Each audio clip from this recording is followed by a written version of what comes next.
Sir 3 दिवसापासून सचिन काकडे उपोषण करत होते आणि त्यांनी सर्व पाणी पाणी देखील त्याग केला होता. आणि आज मात्र तुमच्या काही तुम्ही जे काही पत्र दिलं होतं त्या पत्रामध्ये आपण काही नमूद केले का त्या ग्रामसेवकाविषयी काय कारवाई करणार, त्याचबरोबर जे काही मागण्या आहेत त्या मागण्या संदर्भात आपण त्या पत्र दिलेलं आहे, तर आपण ते थोडंफार वाचून दाखवाल आणि कशा प्रकारची आपण कारवाई करणार आहात, काय सांगाल सर? मागील 13 तारखेपासून जे तहसील कचेरी समोर जे सोनवडे गावचे सचिन मधुकर काकडे यांचं जे उपोषण सुरू होतं, त्या अनुषंगाने आम्ही 3 दिवस सतत संपर्कात आहे. पहिल्या दिवशी आमचे सहाय्यक गट विकास अधिकारी भालेराव साहेब आणि आमचे विस्तार अधिकारी यांनी सचिन काकडे यांच्याबरोबर आणि त्यांच्याबरोबरचे सर्व सहकारी यांच्याबरोबर चर्चा केली होती. त्याप्रमाणे काही डेव्हलपमेंट होत गेला. त्याच्यानंतर पुन्हा 14 तारखेला मी स्वतः उपोषणकर्त्यांची 2 वेळा भेट घेतली. माझे त्याच्याबरोबर सहकारी सुद्धा होते. आजचा 3रा दिवस आहे. 3ऱ्या दिवशी फायनली डेप्युटी शिव यांनी एक मला पत्र दिलेलं आहे जिल्हा परिषदेमधून आणि मलाच ते उपोषणच्या संदर्भात जी चौकशी आहे ती 15 दिवसात करण्याच्या सूचना दिलेल्या आहेत. त्याप्रमाणे मी सचिन काकडे यांना लेखी दिलेला आहे. 15 दिवसात मी स्वतः चौकशी करून तो अहवाल सादर करेल आणि दरम्यानच्या काळामध्ये जे ग्रामपंचायत अधिकारी आहेत त्यांचा पदभार सोनवडे गावचा काढून घेईल अशा पद्धतीचे पत्र दिलेलं आहे.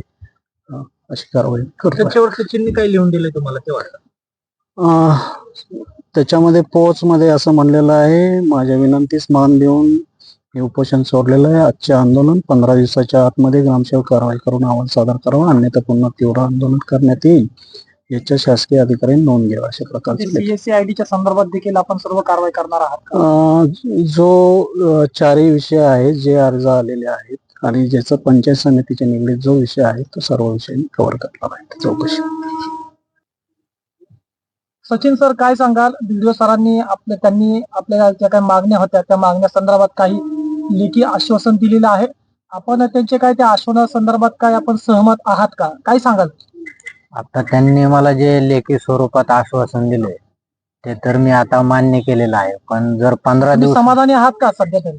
समाधानी तर नाही म्हणता येणार, पण आता नाही इलाज असतो मला पण उपोषण सोडावं लागेल. जी अपेक्षा होती 2 दिवसापासून तुमचं आंदोलन सुरू आहे, तुमची चर्चा चालू होती बीडीओ सरांसोबत आणि तुमची जी काही मागणी होती त्या प्रकारचं लिहून आलं पाहिजे, तर त्यांनी त्या संदर्भात मान्य केलेलं आहे असं तर दिसून येतंय. तर तुम्ही काय सांगाल आता?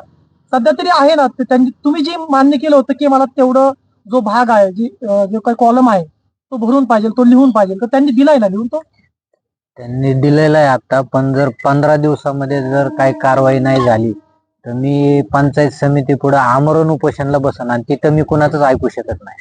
सध्या तर तुमचं आंदोलन पुढे चालू राहते का थांबतंय? मी आंदोलन फक्त थांबवले, स्थगिती दिली, मी आंदोलनाला माघार घेतलेली नाहीये. जर बीडीओ सरांनी जर तुमच्या म्हणण्यानुसार म्हणजे त्यांनी ज्या प्रकारे लिहून दिलं, लेखी दिलं, त्या प्रकारची कारवाई नाही केली तर तुमचं आंदोलन पुन्हा चालू राहणार आहे? मी आता तहसील कचेरी समोर बसलो होतो, मी पंचायत समिती समोर दरवाजातच बसणार आंदोलनाला आणि मी कुठली परवानगी न घेता बसणार पुढच्या आंदोलनाला.